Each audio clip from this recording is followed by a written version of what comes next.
mistakenly robbing a demon's tomb, a haunting fate.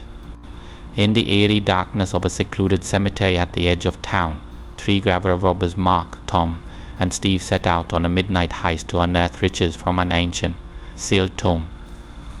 Driven by desperation, the trio braved the chill of the night, sweat mixing with the chill of their impending misdeed. Their shovels scraped against stone, sending echoes through the silent graveyard. Beneath layers of earth, they uncovered a blood-red coffin rumored to guard a trove of gold and jewels. Ignoring superstitions and curses tied to disturbing such graves, they pried the lid off with trembling hands, revealing treasures and something else. The body within was not at peace, and their greed-bound fate was sealed. Ghostly manifestations followed, haunting their every move, promising a fate worse than death. In their rush to escape the consequences, their bonds splintered, and they faced ghastly torments. The haunting climax left one final revelation: disturbing the dead comes at a soul-crushing price. Part 1. Midnight Desperation. The clock's hands clawed their way toward midnight as an oppressive darkness swallowed the world outside the iron gates of St. Francis Cemetery. Thick clouds veiled the moon, leaving only intermittent glimpses of pale light that flickered like a dying lantern. 3 figures moved as one, their footsteps muffled by the blanket of wet leaves and mud beneath them. Every creak of a branch above sent their hearts pounding harder. Even the wind seemed to whisper, warning them to turn back. Mark, the oldest and self-proclaimed leader, carried himself with forced bravado. His rugged face, etched by years of hardship, belied the uncertainty simmering in his eyes. "Let's get this over with," he growled, his voice low but hard as iron.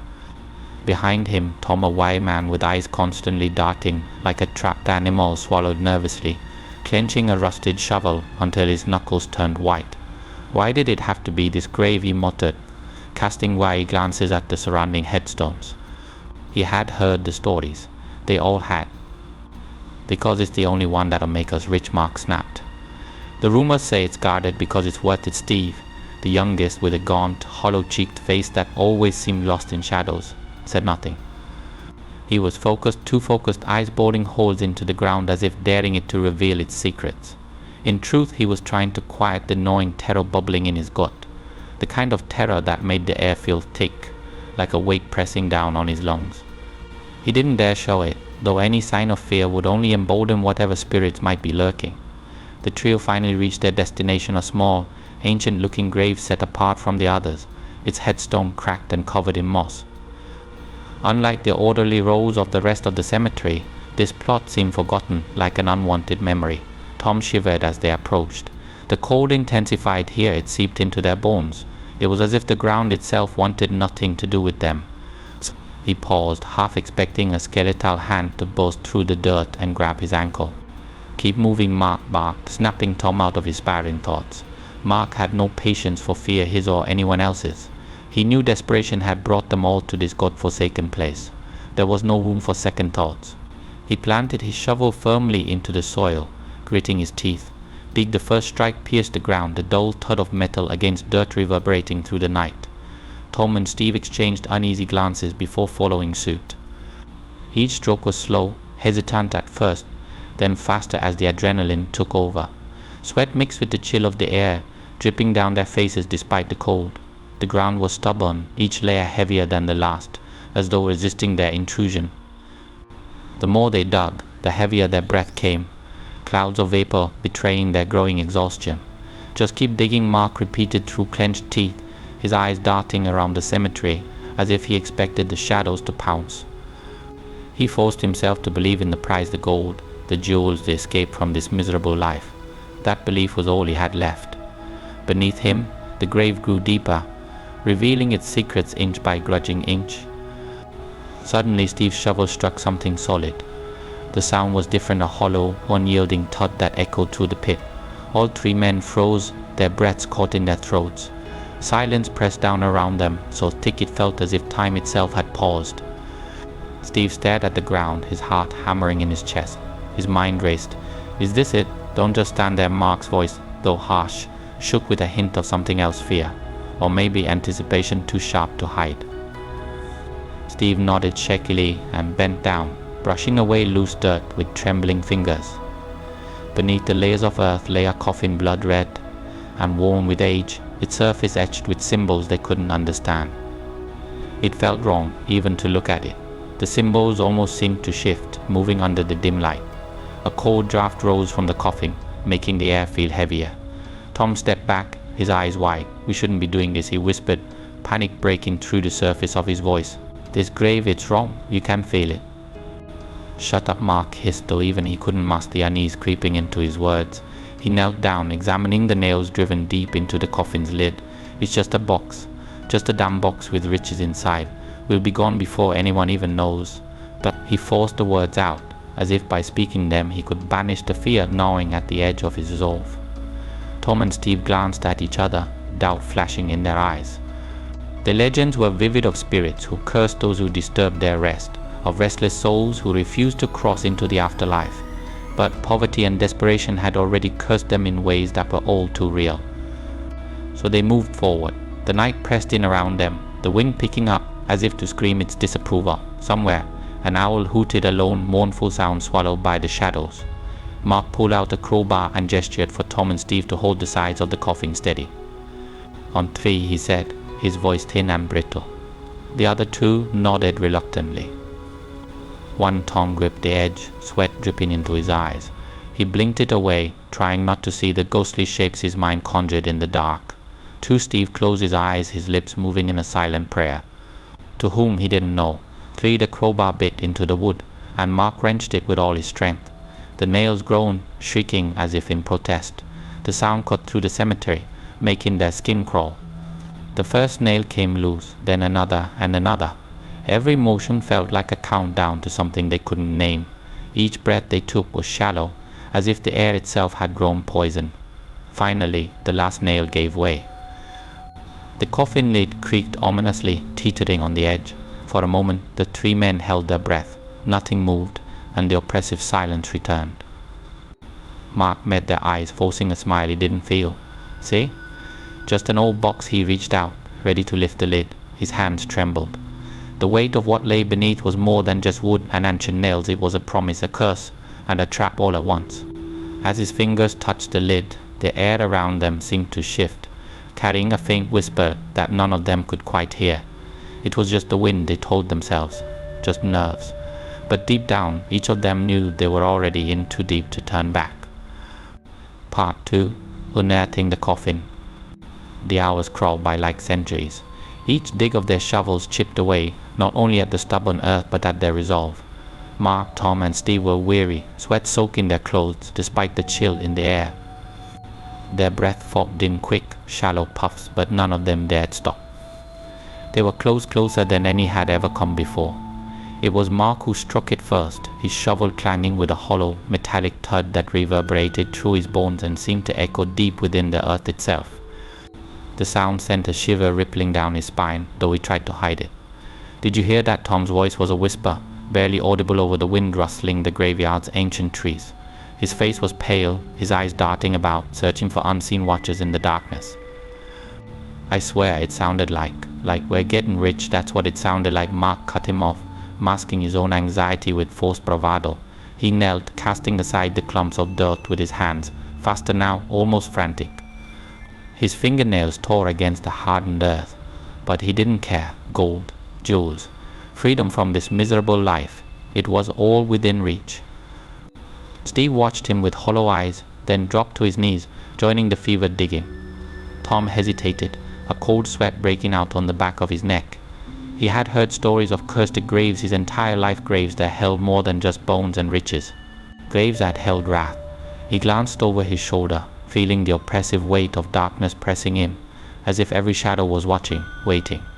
But desperation is a stronger master than fear, and he plunged his hands into the dirt. Together, they worked in a desperate, wordless frenzy until, finally, the earth gave way, revealing a flash of crimson beneath. All 3 stopped, their breath caught in their throats. There was a coffin unlike any they had ever seen. The wood was deep red, the color of congealed blood, and etched with intricate symbols that seemed to shift in the flickering light of their lanterns. Thick nails black as midnight and glistening as though wet held the lid shut. The wind picked up, howling through the cemetery like a wail from the grave itself, Leaves swirled around them, and for a moment the air grew unbearably cold. Tom pulled back, crossing himself reflexively. This isn't right," he whispered, his voice trembling. "Those symbols, they're not normal, stop it," Mark barked, his voice cracking despite his effort to stay in control. "It's just a damn coffin, old symbols, old superstitions, nothing more." Steve stared at the coffin, mesmerized. The symbols, were they really moving? He blinked hard, but the shapes seemed to writhe beneath his gaze, almost alive. He wanted to run. Every instinct he had screamed at him to flee, but his legs felt like lead. What if it's cursed, he murmured, barely audible. Mark gritted his teeth and grabbed the crowbar from his pack. He couldn't let fear take hold, not now. There's no such thing as curses. Just stories to keep fools away from treasure. He jammed the crowbar beneath one of the nails, his hands slick with sweat. "Help me." Tom and Steve exchanged a long glance, fear mirrored in each other's eyes. But they knew it was too late to turn back. Together, they took hold of the coffin's edges, steadying it as Mark applied pressure. The crowbar creaked, metal straining against metal. Each movement sent vibrations through the ground, as if the earth itself was protesting. The first nail groaned, its deep, echoing wail sounding almost like a scream. Tom's heart pounded in his chest. Was it just the wind, or had something shifted in the darkness around them? Almost there, Mark grunted, sweat dripping down his face. He could feel it, his pulse racing, the thrill of forbidden riches coursing through him. This was what they had come for, what they had risked everything for. The nail gave way with a loud snap, and Mark stumbled back, nearly dropping the crowbar. The sound reverberated in the air, and the wind seemed to howl louder, shrieking through the trees. "That didn't sound right," Steve whispered, his voice barely audible over the cacophony. The air felt thicker now, pressing down on them.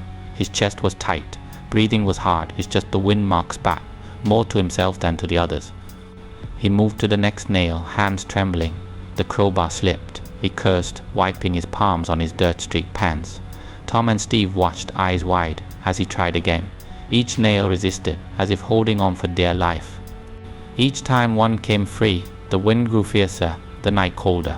By the time the last nail was loose, all three men were drenched in sweat despite the freezing air. They stared at the lid, now unsealed but still closed. None of them wanted to be the first to touch it. Tom swallowed hard, the taste of bile rising in his throat. "We shouldn't do this," he said again, voice trembling. "This isn't just any grave." Mark's jaw clenched. "Cowardice won't feed us," he snapped, but there was a tremor in his voice that betrayed his own fear. "This is what we came for. Help me lift it." Steve hesitated, then nodded. They each placed their hands on the lid, the wood icy beneath their fingers. For a moment no one moved. The wind fell silent, as if the world itself was holding its breath. Then, together, they heaved. The lid moved slowly, grudgingly. A sickly, cold draft rose from within, carrying the scent of decay and something else, something metallic, like blood. Their lanterns flickered, casting wild shadows on the ground. The lid slipped from their grasp, crashing to the side with a deafening thud that echoed like a drumbeat in the still night. The wind roared back to life, swirling around them. The earth seemed to tremble. For a heartbeat they could see nothing, just darkness within darkness. But then their lanterns steadied, and the sight before them made their blood run cold.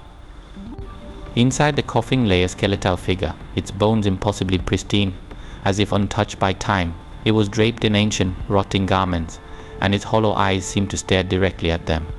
Clutched in its bony hands was a pile of gold and jewels that glimmered in the flickering light. But it was not the treasure that held them in place. It was the way the figure's jaw hung open, frozen mid-scream. The wind howled louder, and the symbols on the coffin's surface flared with a sickly red light. The three men staggered back, their minds screaming at them to run, to flee this place and never look back. But greed is a heavy chain, and desperation even heavier. Despite the terror coursing through their veins, none of them could bring themselves to leave.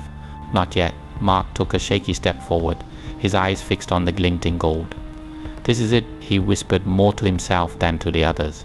It's ours, but deep down he felt it, the weight of something ancient, angry, something that had been waiting far too long for fools like them to come. Part 3. The Promise of Wealth. The lid crashed against the damp earth with a dull thud, and for a moment all was silent. Time seemed to stand still as the wind paused, as if even the air itself was too afraid to move. Mark, Tom, and Steve leaned in, their breaths caught in their throats, their wide eyes reflecting the flickering lantern light. The darkness inside the coffin swallowed everything, refusing to yield its secrets at once. But as their lanterns steadied it, the shadows retreated, revealing what lay within a skeletal figure, impossibly intact. Its bony hands cradled an assortment of gleaming treasures, gold coins, jeweled necklaces, ornate rings, and gems that sparkled like fragments of starlight. The sight was mesmerizing. For a moment, all three men forgot the chill seeping through their bones, forgot the oppressive weight of the darkness pressing down on them, forgot even the cold, lifeless gaze of the skull that seemed to stare back at them. Mark's heart thundered in his chest, the drumbeat of greed drowning out every warning his mind screamed. He took a step closer, the crunch of his boots on the dirt sounding deafening in the grave's eerie silence.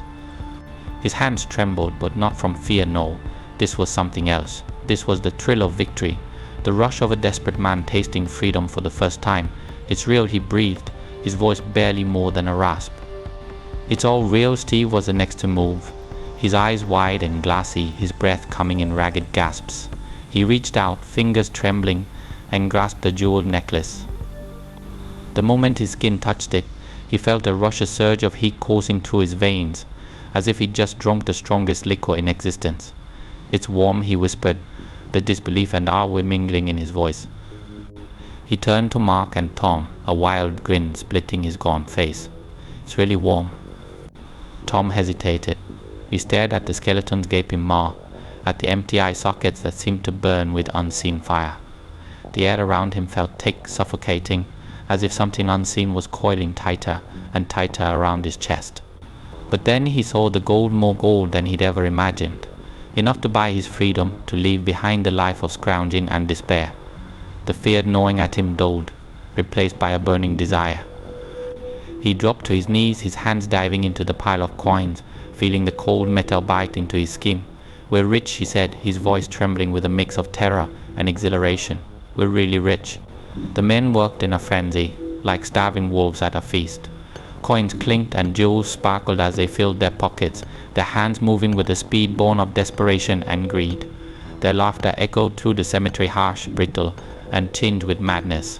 They had done it. They had beaten the odds. Nothing else mattered. But as they grabbed fistful after fistful, the air around them seemed to grow colder. The wind, which had stilled when the lid was first opened, returned with a vengeance.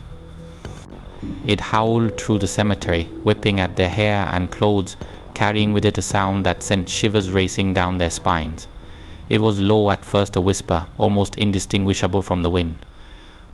But it grew louder, sharper, until it was unmistakable laughter. Cold, mirthless laughter that echoed off the headstones and wrapped around them like a vice. Steve stopped first, his hand halfway to the pile of gold. His blood ran cold as he looked around, his eyes wide with terror.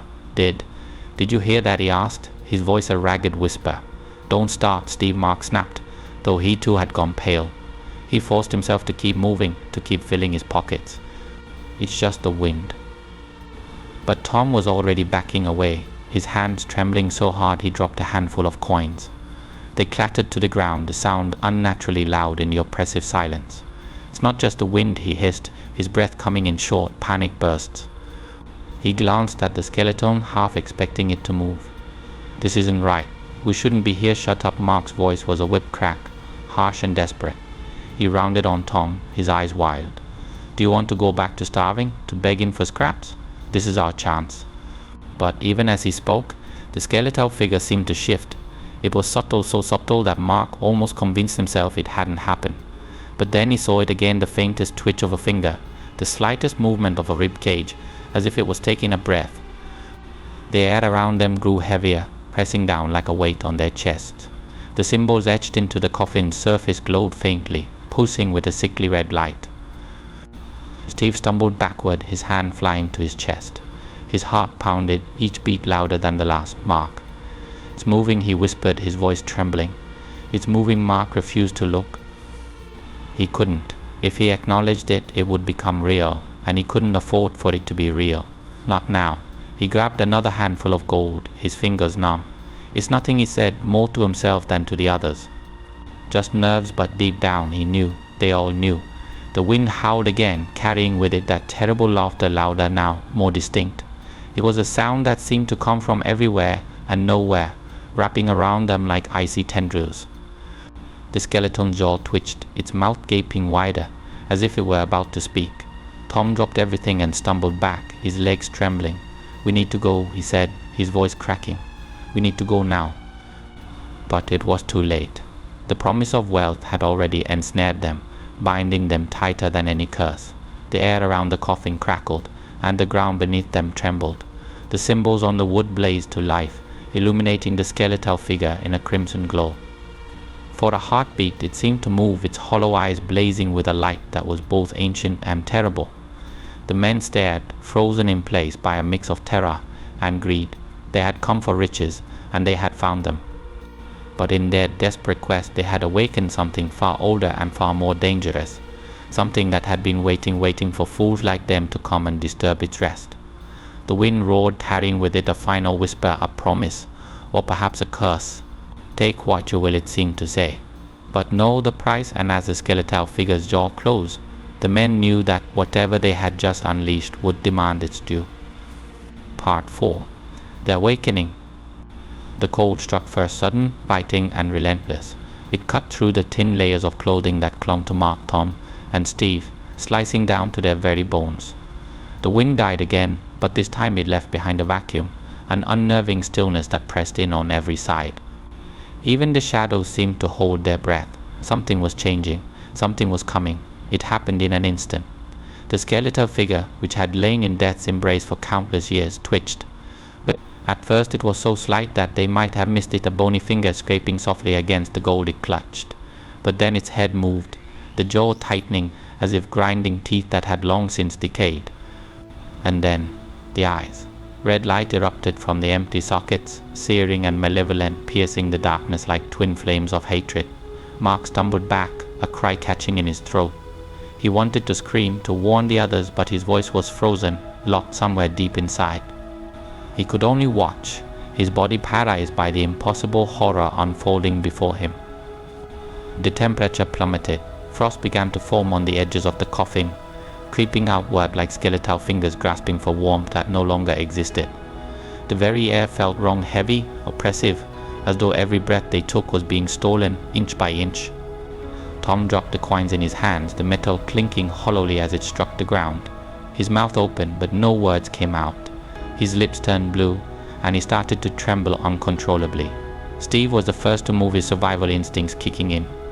"Run," he shouted, his voice a ragged gasp. But his legs refused to obey. He took one halting step back, then another, his heart hammering so loudly that it drowned out everything else. Panic surged through him, and his eyes darted frantically around the cemetery, searching for a path, any path that would take him away from this nightmare. But the red glow intensified, bathing the trio in an otherworldly light. The skeletal figure rose, impossibly slow and deliberate, as if savoring every agonizing second. Its movements were unnatural, jerky, as though the bones were fighting against some unseen force that bound them together. When it finally stood upright, towering over the open coffin, it seemed to exhale darkness itself. Shadows spilled out, writhing and twisting like living things, clawing their way across the ground. Mark forced himself to move, to act. He grabbed the crowbar from where it had fallen, his grip slick with sweat. "Stay back," he shouted, his voice a desperate, trembling roar. He swung the crowbar wildly, the metal slicing through the air. The skeletal figure did not flinch. It stepped forward, bones creaking, its red eyes never leaving Mark's. With every step, the ground beneath it blackened and cracked, as though scorched by fire. "What do you want?" Tom screamed, the question tearing itself from his throat. His knees buckled, and he collapsed to the ground, hands clutching his head. The laughter returned low and cold, echoing from every direction, though the skeletal figure's jaw remained motionless. It was the sound of ancient malice, of a soul long denied peace. The wind roared back to life, swirling around the grave with a deafening fury. Leaves and dirt spiraled upward, forming a vortex that obscured everything but the burning red eyes. Mark took a step back, then another, his courage crumbling. "We didn't know," he cried out, his voice cracking. "We didn't know." The laughter swelled, mocking and pitiless. The skeletal figure raised one hand, bony fingers curling inward as if to beckon them closer or to crush them, where they stood. Mark felt it, a pressure in his chest, tightening, squeezing. He dropped the crowbar, his hands clawing at his throat. He couldn't breathe. The air was gone, replaced by crushing darkness. Steve's voice was distant, muffled by the wind and the pounding in Mark's ears. Steve lunged forward, grabbing Mark's shoulders, trying to pull him away. But it was like moving a stone. Mark's body was rigid, unyielding. His eyes bulged, veins standing out on his neck. He was suffocating. Tom crawled forward on trembling hands and knees, his mind reeling. He couldn't make sense of it, the thing before them, the freezing cold, the suffocating darkness. It was a nightmare made real, and there was no waking up. He reached for Mark, his fingers numb, but as soon as he touched him, pain shot through his armor, searing, burning pain that left blisters in its wake. He screamed and fell back, clutching his arm. The skeletal figure lowered its hand, and Mark collapsed, gasping for air. His vision blurred, but he could still see the red glow, always the red glow, burning into his soul. He crawled backward, his breath coming in ragged sobs. "Please," he whispered, his voice broken. "Please, we didn't know." The red eyes flared again, and the ground beneath the coffin split open, revealing a pit of swirling darkness. Shadows writhed and twisted, forming shapes that seemed almost human, faces contorted in agony, hands reaching out, desperate to escape. The skeletal figure gestured, and the shadows lunged forward, grasping at the three men with tendrils of cold, suffocating despair. Steve fought, kicking and thrashing, but the shadows wrapped around his legs, pulling him toward the pit. "Help me," he screamed, his voice raw with terror. Mark tried to reach him, but the shadows were everywhere, slipping through his fingers like smoke. Tom scrambled to his feet, his eyes wild, and grabbed a broken branch from the ground. He swung it with all his strength, but it passed through the shadows harmlessly. The skeletal figure tilted its head, as if amused by their futile struggle. It raised both arms, and the wind roared louder, the shadows tightening their grip. The temperature dropped again, and frost crept over the ground, freezing the men's breath in midair. The symbols on the coffin flared brighter, pulsing in rhythm with the red light in the figure's eyes. Mark felt the cold seep into his bones, stealing his strength. His vision dimmed, and for a moment he thought he saw faces in the shadows, faces he recognized. Old friends, family, all lost, all screaming. "No," he whispered, tears freezing on his cheeks. "This isn't real," but it was real. All too real. The skeletal figure stepped forward, its bony feet leaving blackened prints in the earth. It reached out, and Mark felt an overwhelming presence pressing down on him, a weight that crushed his hope, his defiance, his very soul. He fell to his knees, shivering uncontrollably. "Please," he begged, his voice barely audible. "We didn't mean to." The laughter returned, louder than ever, and the shadows surged. One by one they pulled the men toward the pit. The ground cracked and crumbled beneath them, and the red eyes burned brighter, a beacon of vengeance. As the darkness closed in, Mark, Tom, and Steve realized the terrible truth. They had awakened something ancient, something that would not rest until its vengeance was complete. The last thing they saw before the shadows swallowed them was the skeletal figure's jaw, finally moving, forming words they could not hear but would haunt them forever. Part 5. Terror Unleashed. The skeletal figure loomed above the open coffin, a macabre sentinel of death and ancient wrath. Its bones glistened under the sickly red glow of its eyes, which burned with an intensity that seemed to scorch the night itself. For a moment Mark, Tom, and Steve stood frozen, their laughter still hanging in the frigid air. The promise of wealth had blinded them, but now terror was ripping away that veil, leaving only raw, unfiltered fear. The shadows around the trio shifted, moving with a life of their own. They slithered across the ground like vipers, circling, closing in. As they moved, they whispered low, guttural sounds that scraped against the edge of comprehension. The words were ancient, filled with malice and a dark promise. The whispers clawed their way into the men's minds, making their hearts pound with dread. Mark was the first to break the suffocating silence. "We need to get out of here." Now his voice cracked, betraying the panic he tried desperately to suppress. He took a step back, then another, his eyes never leaving the skeletal figure. It hadn't moved, but its presence pressed down on him like a crushing weight. Every instinct screamed at him to run, to flee, and never look back. Tom nodded, his hand shaking so badly he dropped the coins he had clutched so tightly. They fell to the ground with a hollow clatter, lost and forgotten. "What is this?" he whispered, tears streaming down his pale face. "What have we done?" Steve didn't respond. His gaze was locked on the red eyes, unable to look away. He felt as though he was standing on the edge of a vast, bottomless abyss, and one wrong step would send him plummeting into eternal darkness. His legs refused to move, rooted to the spot by a fear so profound it threatened to consume him. The skeletal figure tilted its head, as if amused by their fear. Slowly it raised one bony arm, the movement sending a chill rippling through the air. The shadows surged, their whispers turning into a cacophony of hissing voices. They lashed out, tendrils of darkness wrapping around the men's ankles, wrists and throats. The cold was unbearable, burning and freezing all at once. Mark's eyes widened in terror as the shadows tightened their grip. "No, let go," he struggled, thrashing wildly, but the spectral hands only pulled him harder. The earth beneath his feet shifted, softening, turning to sludge. He stumbled, falling to his knees as the ground opened up beneath him. Dark, skeletal hands reached out from the soil, clawing at him, dragging him down inch by inch. "Help me," Mark screamed, his voice raw and desperate. He clawed at the ground, his fingernails breaking and bleeding as he tried to hold on. Tom lunged forward, grabbing Mark's arm with both hands, his grip slick with sweat. "I've got you," he shouted, his voice trembling. He pulled with all his strength, but it was like trying to lift a boulder. The shadows pulled back, stronger, relentless.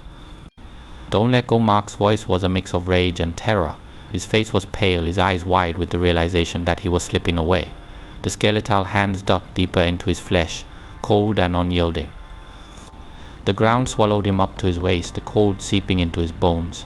He felt the life draining from him, as if the earth itself was consuming his soul. Steve snapped out of his trance, his eyes darting between Mark and the skeletal figure, which remained motionless, its red eyes blazing. "We have to stop it," he shouted, desperation giving him strength. He grabbed a broken piece of wood from the ground, a futile weapon, but it was all he had. He charged at the shadows, swinging wildly. The wood passed through them, useless, but for a moment they recoiled, as if amused by his defiance. Mark gasped for air, his grip on Tom's hand slipping. "Don't let go," he repeated, his voice breaking. But the spectral hands were too strong. They pulled him down further, the earth rising up to his chest. He could feel it, the crushing weight, the cold tendrils wrapping around his heart, squeezing the life out of him. He looked into Tom's eyes, his expression one of pure terror. "Please." Tom's grip faltered, his strength failing. "I'm sorry," he whispered, tears streaming down his face. He could feel Mark slipping away, and there was nothing he could do. "I'm sorry." With one final, brutal pull, the shadows yanked Mark beneath the earth. His scream echoed through the cemetery, then fell silent, leaving only the howling wind and the mocking laughter of the shadows. Tom fell back, his hands trembling, his mind unable to process what had just happened. "He's gone," he whispered, his voice hollow. "He's gone." Steve turned to the skeletal figure, rage and despair burning in his eyes. "What are you?" he screamed, his voice raw. "Why are you doing this?" The figure stepped forward, the earth trembling beneath its feet. The shadows parted before it, revealing the pit where Mark had been dragged down. It raised both arms, and the ground cracked and split, dark tendrils of energy spilling upward. The air grew impossibly cold, and the whispers returned, louder, more insistent. Tom scrambled to his feet, his legs unsteady. "We have to go," he said, his voice shaking. "We have to get out of here." He grabbed Steve's arm, but Steve wrenched free, his eyes wild. "No, not until we end this." "There is no ending this," Tom replied, his voice breaking. "It's too late." The skeletal figure's eyes flared, and the shadows surged again, wrapping around them both. This time there was no escape. The darkness closed in, suffocating and cold. The last thing they saw was the red glow, burning with a hatred that promised their suffering had only just begun. Part 6. Desperate Struggles. The moment Mark disappeared beneath the ground, a suffocating silence fell over the graveyard. The wind stopped, the air grew heavy, and an unnatural chill seeped into Tom and Steve's bones. For a heartbeat they stood motionless, unable to comprehend what had just happened. Then reality crashed back in, raw and brutal. Tom fell to his knees, his breath coming in ragged gasps. His hands, stained with dirt and blood, trembled as he reached for the spot where Mark had vanished. "No, no," he whispered, the words barely audible.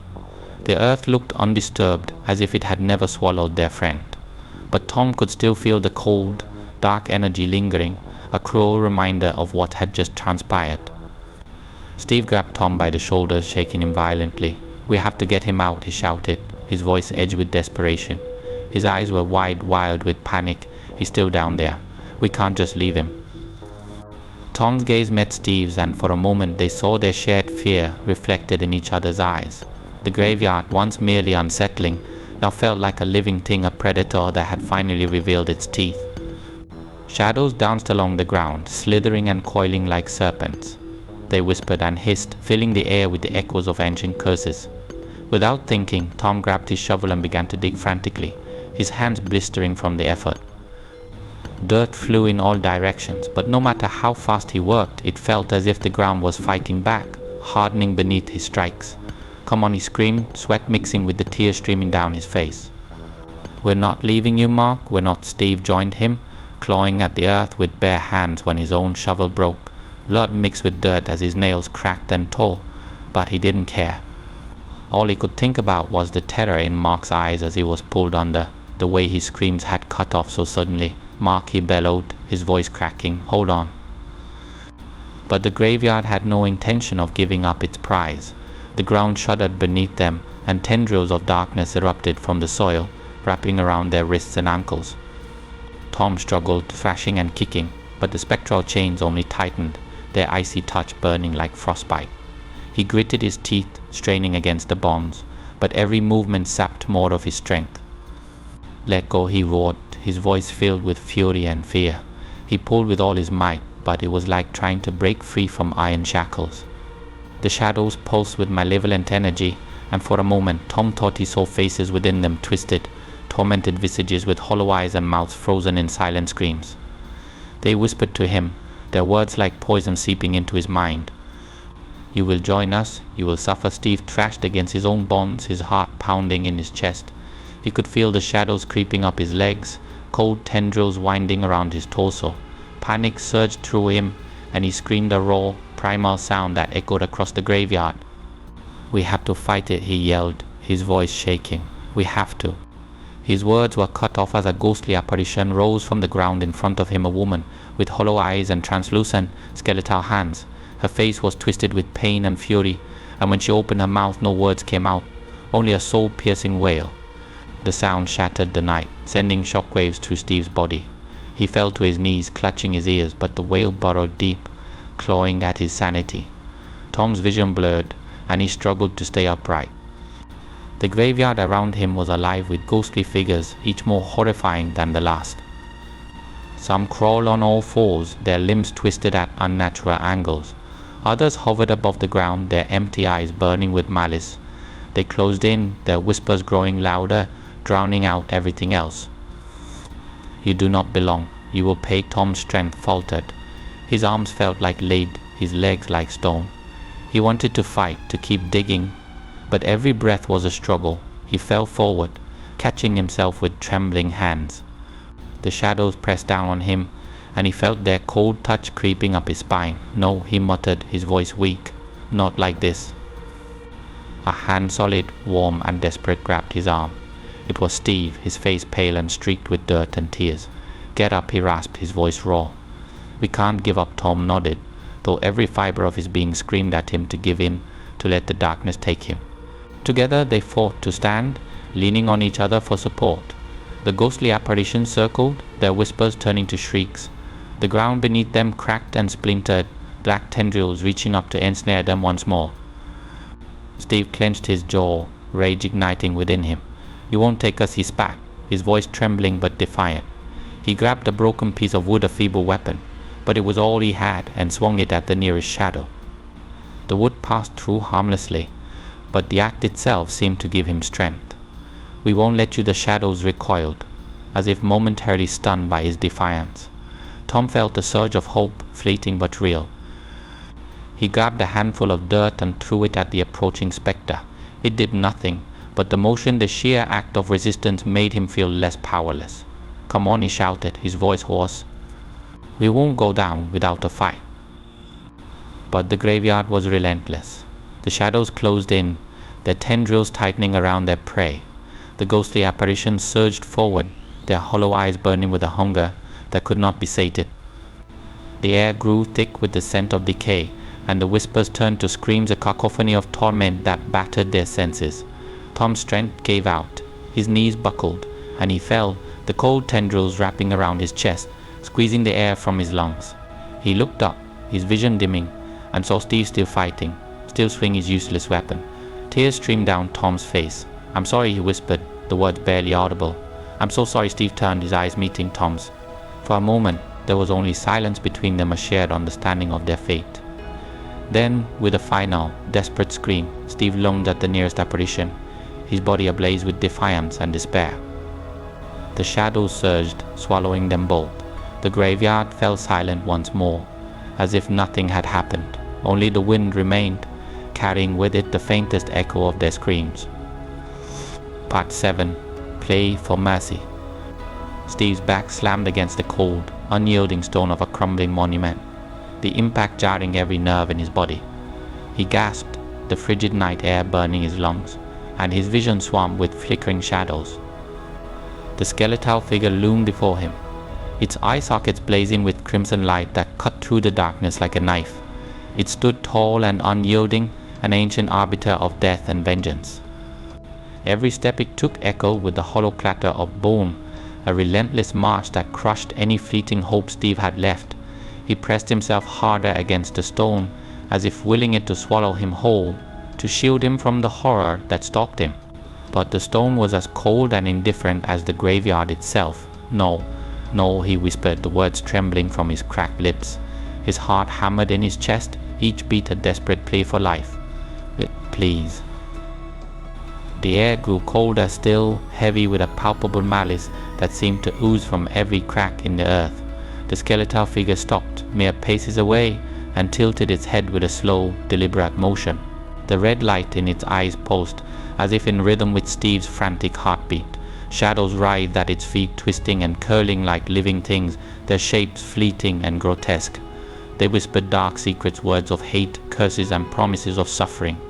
"Please," Steve's voice cracked, raw and desperate. He dropped to his knees, hands clasped in supplication. Tears streamed down his face, freezing on his cheeks. He couldn't stop shaking, couldn't breathe through the suffocating weight of his terror. We didn't know," his words poured out, a frantic rush of guilt and despair. "We were desperate, just desperate men trying to survive." The skeletal figure said nothing, its bony fingers twitching ever so slightly. The shadows responded, creeping closer, their cold tendrils reaching for Steve.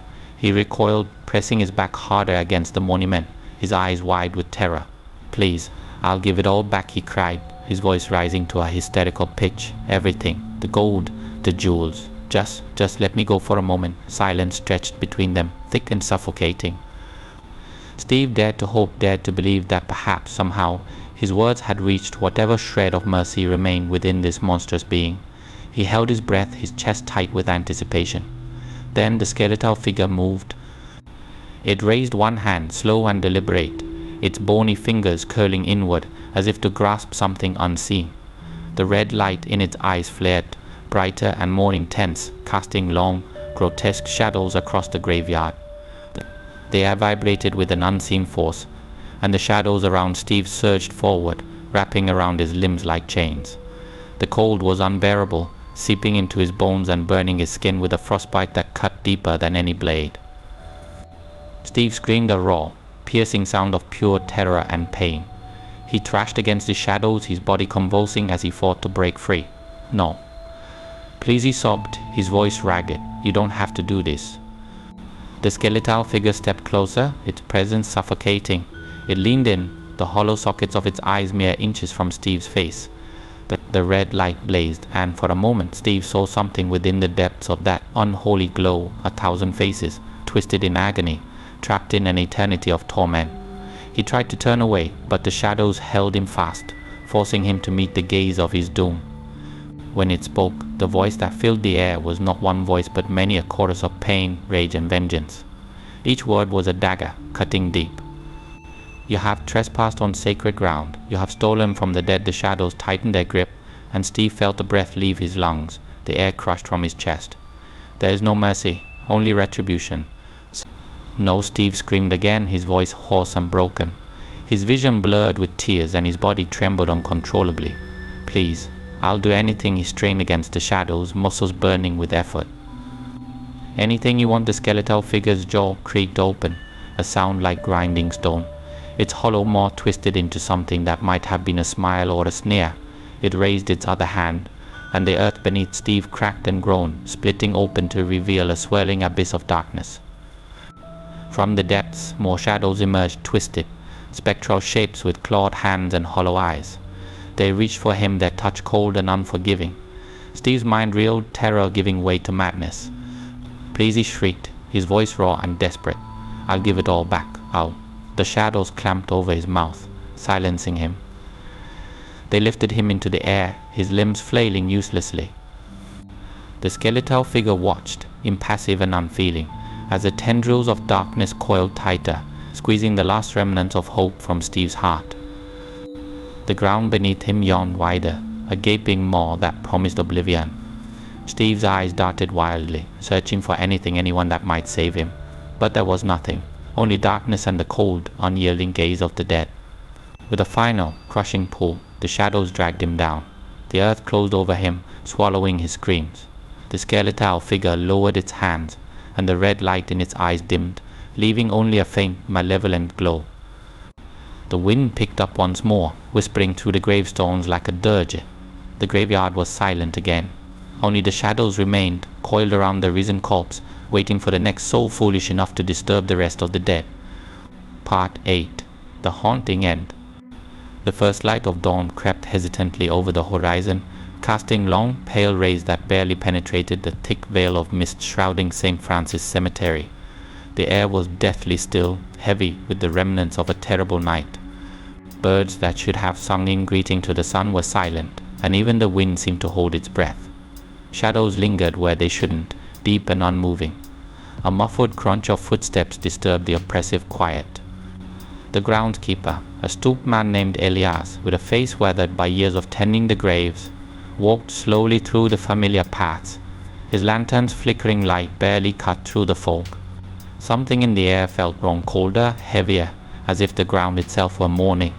He couldn't shake the feeling that something unspeakable had happened, something that had stained the earth beneath his feet.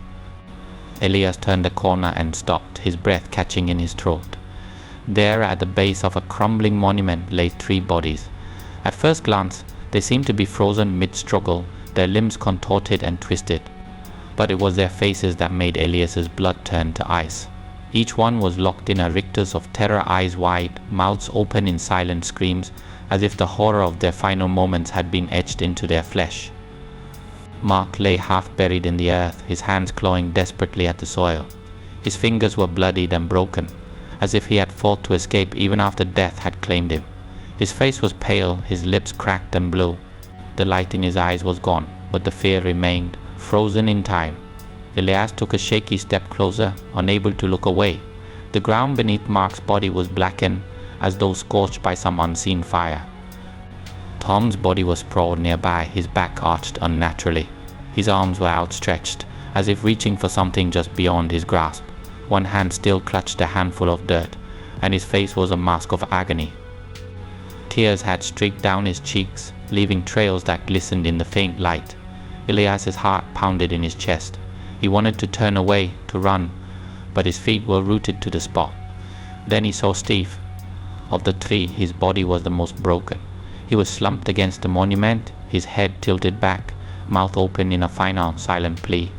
His eyes stared upward, unseen, as if he had been searching for mercy in the heavens and found none. Shadows clung to him, darker and thicker than anywhere else. They coiled around his limbs, almost as if they were reluctant to let go. Elias fell to his knees, his hands trembling. He whispered a prayer, but the words felt hollow, meaningless against the weight of what lay before him. The air around him was cold, so cold that it burned his lungs with every breath. The shadows seemed to move at the edges of his vision, writhing and shifting. He forced himself to look away from the bodies, his eyes drawn to the grave they had disturbed. The blood-red coffin lay open, the lid tossed carelessly aside. The skeletal figure was gone, but the symbols etched into the wood still glowed faintly, pulsing like a heartbeat. The ground around the coffin was cracked and blackened, as though it had been scorched by an inferno. Elias could almost hear the echoes of screams, distant and fading, but still there, lingering in the air.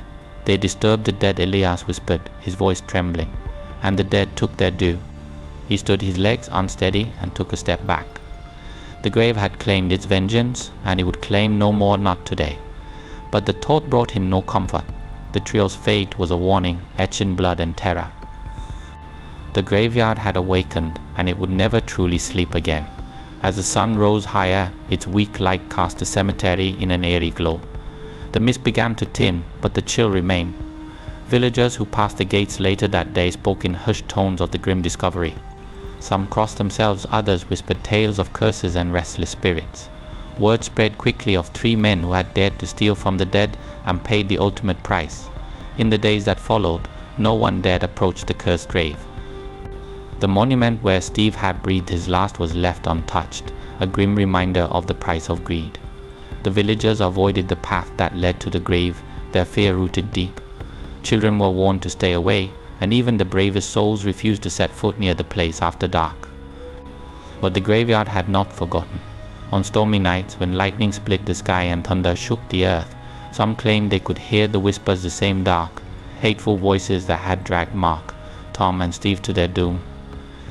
Shadows danced at the edges of lantern light, and the wind carried with it a cold, cruel laughter. Elias often found himself standing at the edge of the cursed plot, his lantern flickering weakly against the encroaching darkness. He would say a prayer for the souls of the dead, not just for the 3 who had fallen, but for all who rested there, disturbed and restless. "May you find peace," he would whisper, though he knew the words were empty. There would be no peace, not here, not now. The cursed graveyard remained a place of fear and whispers. And though time passed, the memory of the trio's fate lingered, etched into the earth itself. The dead had claimed their vengeance, ensuring that no one would forget the cost of disturbing their rest. And so the shadows waited, patient and unyielding, for the next soul foolish enough to trespass. Part 9. Whispers of Warning. The legend of Mark, Tom and Steve grew like a shadow stretching across the land, a story carried by fearful whispers and trembling breaths. It passed from mouth to mouth, from one frightened villager to another, until it became as much a part of the fabric of the region as the very stones that marked the graves.